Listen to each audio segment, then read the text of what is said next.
ঢাকা ৮ আসনের স্বতন্ত্র প্রার্থী ও ইনকিলাব মঞ্চের মুখপাত্র শরীফ ওসমান হাদির উপর সশস্ত্র হামলার ঘটনায় নতুন তথ্য প্রকাশ পেয়েছে। হামলাকারীরা প্রায় 2 সপ্তাহ আগে তার নির্বাচনী প্রচারণা টিমে যোগ দিয়েছিল বলে জানিয়েছেন সংগঠনের এক সদস্য।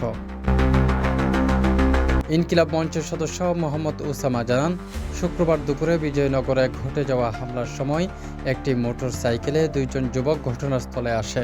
তাদের মধ্যে এক ব্যক্তি ওসমান হাদির মাথায় গুলি করে পালিয়ে যায়। ঘটনার পরপরই পুলিশ ও র্যাব ঘটনাস্থল থেকে ভিডিও ফুটেজ সংগ্রহ শুরু করেছে। বিভিন্ন সিসিটিভি ফুটেজ, পথচারীদের ভিডিও এবং উপস্থিতদের বক্তব্য মিলিয়ে তারা হামলাকারীদের পরিচয় নিশ্চিত করার চেষ্টা করছেন। শুক্রবার দুপুরে বিজয়নগর এলাকায় গুলিবিদ্ধ হন শরীফ ওসমান হাদি। মাথায় গুলি লাগলে সহকর্মীরা দ্রুত তাকে ঢাকা মেডিকেল কলেজ হাসপাতালে নেন। ঢামেকে প্রাথমিক চিকিৎসার পর তাকে উন্নত চিকিৎসার জন্য এভারকেয়ার হাসপাতালে স্থানান্তর করা হয়েছে।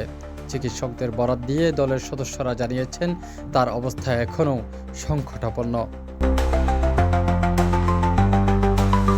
ঘটনাকে নির্বাচনকালীন গুরুতর নিরাপত্তা উদ্বেগ বলে উল্লেখ করে নির্বাচন কমিশন ইসি হামলার বিষয়টি সর্বোচ্চ গুরুত্ব দিয়ে তদন্তের আশ্বাস দিয়েছে।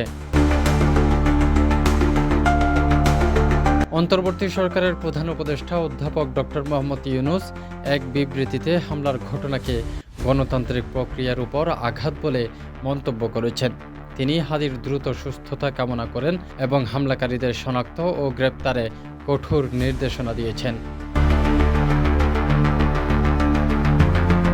CTG post, Chittagong.